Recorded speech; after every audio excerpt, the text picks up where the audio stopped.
Beleza, gente? Olha só, pessoal. Bacana estar aqui contigo. Olha só quem chegou de novo. Eu, professor Ribamar Costa. Tudo bem? Bacana estar aqui com vocês no nosso canal. E a gente vem trabalhando um tema hoje muito importante, que aparece muito forte na prova do Enem, que aparece nos principais vestibulares brasileiros. Computador mostra para eles. É esse tema, gente. Estrutura geológica do planeta. Lembra de uma coisa, todos os nossos temas são pautados nas competências e habilidades do Enem. No caso aqui, na competência 6, habilidade 26 e 27, que vai trabalhar justamente aquela relação entre sociedade e natureza, de que forma o homem vai estabelecer relação com essa estrutura geológica. Lembra de uma coisa, o nosso tema, ele tem um olhar geológico, porque ele vai trabalhar justamente aquilo que dá suporte para o relevo, que é o que a gente chama de estrutura do relevo ou estrutura geológica. A gente tem que lembrar que esses diferentes tipos de terreno, eles vão ser compostos por várias rochas.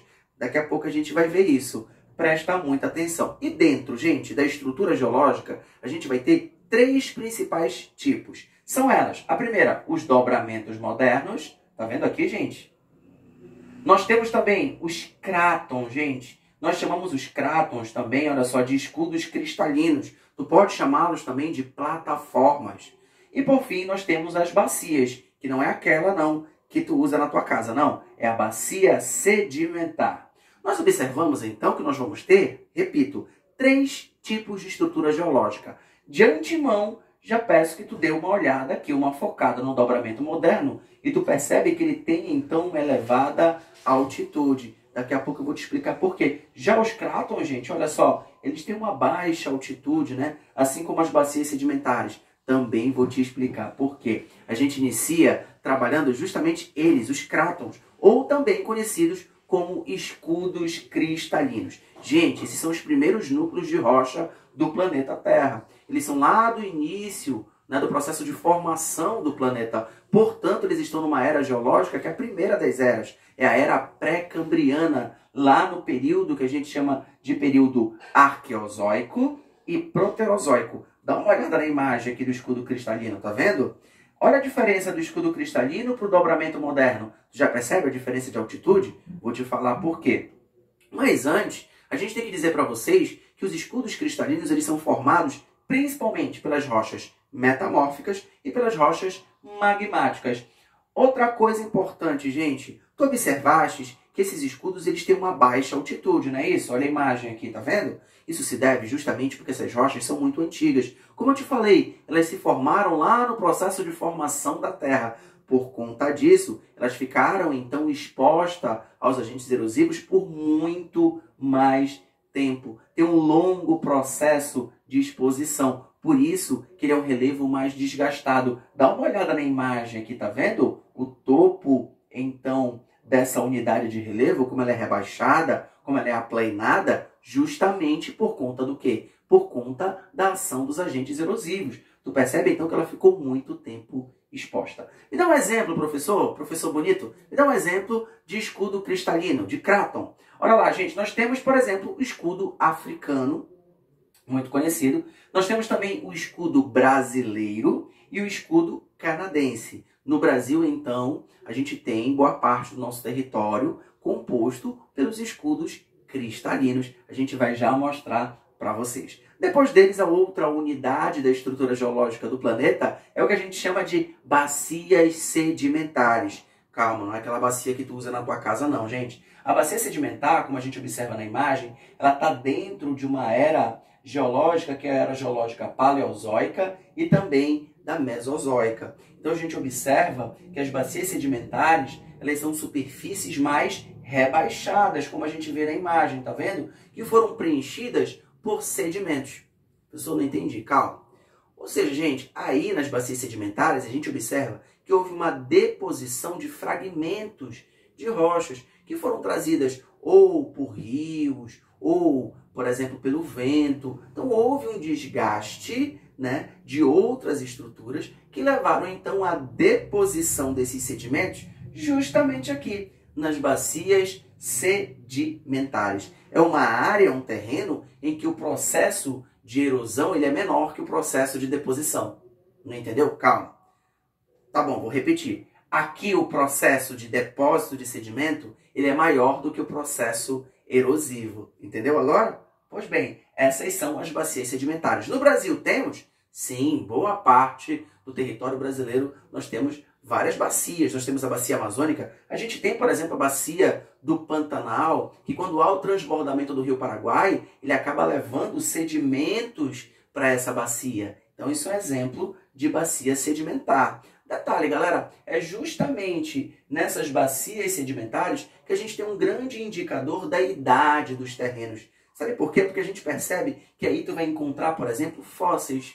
E os fósseis são indicadores da idade do terreno. A gente pode medir, então, em que era geológica essa bacia ela foi formada, né? A gente percebe que a gente pode fazer uma análise de paleoclima, os climas antigos que se deram nesse contexto de formação da bacia. E outra coisa importante, como ela é formada, então, como ela tem uma base sedimentar, arenítica, a gente observa, então, que é justamente nela que a gente vai encontrar muito, sabe o quê? Petróleo, né? Naquelas rochas porosas, não é isso? Nós vamos encontrar também carvão mineral, xisto betuminoso, nós vamos encontrar também água mineral, justamente nessas bacias sedimentares. Então, não te esquece disso. Onde encontramos petróleo, carvão mineral e água? Nas bacias sedimentares. Exemplo, não falta um exemplo. E o Brasil é um exemplo. No Brasil, a gente tem a bacia do Pantanal, a gente tem a bacia amazônica, a bacia do Meio Norte, do Paraná, do São Francisco. Temos as mais variadas bacias no Brasil. O Brasil é um país cheio de bacia. Olha só, agora a gente vem para os dobramentos modernos. O nome já fala tudo, gente. Moderno. Por quê? Porque ele é recente. Ele é descolado. Não, na verdade, é porque ele é uma formação que tem poucos milhões de anos. Parece velho, mas na verdade, em comparação, como por exemplo, aos crátons, né? Ele é bem mais recente. Então a gente observa que, por ele ser mais recente, ele é menos desgastado. Olha a era dele aí, a última era é a era Cenozoica, né? Tem uma formação recente, é por isso então que aqui nos dobramentos modernos a gente percebe que eles são mais pontiagudos, tá vendo? Eles são mais elevados, porque eles foram pouco desgastados. Eles têm essa forma convexa e côncava, né? Que é reflexo justamente das forças tectônicas que agem sobre a crosta, e há então a formação de dobramentos na superfície, formação de cadeias montanhosas. Exemplo de dobramentos modernos, os mais variados. Nós temos as montanhas rochosas nos Estados Unidos, a gente desce aqui para a América do Sul, a gente vai ter, por exemplo, a Cordilheira dos Andes, né? A gente vai ali para a África, a gente tem a cadeia do Atlas, a gente vai para a Europa, a gente tem os Alpes, a gente vai ali para a Ásia, a gente tem a Cordilheira do Himalaia, né? Com o ponto mais alto do mundo, o Monte Everest. Então, a gente tem muitas cadeias montanhosas, a gente tem muitos dobramentos modernos no mundo. Agora, a gente sai da escala mundial e vem para a escala brasileira. Bases geológicas do Brasil. Todas elas? Não, calma. Apenas duas. Ficou mais fácil, né? No Brasil, a gente vai ter, então, a presença dos escudos cristalinos e também das bacias sedimentares. Salvou aí? Não te esquece. No Brasil, a gente vai ter, então, duas principais estruturas geológicas. São elas as bacias sedimentares e os escudos cristalinos. Galera, o Brasil, ele apresenta um relevo que é antigo. Portanto, isso justifica justamente o quê? Justifica o que a gente falou para vocês, que ele é formado pelo escudo cristalino, que são os crátons, né? Um relevo antigo, também é conhecido como maciço antigo.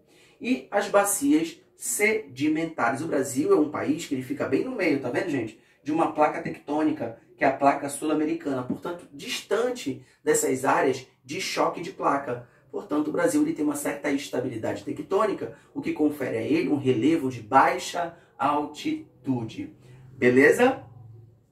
Pois bem, os escudos cristalinos no Brasil, ele é dividido em dois. Nós temos os escudos das Guianas e o escudo brasileiro. Dá uma olhada na imagem aqui, olha. Escudo das Guianas aqui em cima, tá vendo? E o escudo brasileiro aqui embaixo. Beleza? Então, quando se fala de escudo cristalino, a gente vai ter dois. O das Guianas e o escudo cristalino brasileiro. Ele corresponde a 36% do território brasileiro. Já as bacias sedimentares, elas vão então ter uma extensão de 5,5 milhões de quilômetros quadrados. Não entendi.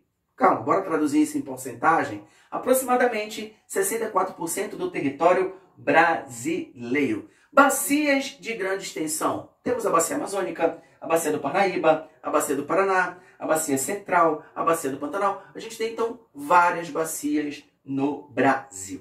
A gente finaliza a nossa aula com essa imagem que mostra pra gente aqui uma outra perspectiva de análise, gente, das estruturas geológicas brasileiras. Nesse sentido aqui, ó, norte e sul, tá vendo? Aqui tu vai ter os escudos das Guianas, mais ao norte, como a gente viu na imagem anterior. Nós vamos ter o escudo sul-amazônico no sul da Amazônia. E no meio, aqui no centro, onde a gente vai ter, então, o escoamento do rio Amazonas, a drenagem desse rio, nós vamos ter a bacia, né, sedimentar amazônica. Então tá aqui um recorte numa outra perspectiva do que a gente acabou de trabalhar contigo. Queridos alunos, prazer imenso estar aqui contigo, feliz com a tua presença e até a próxima aula. Obrigado, tchau!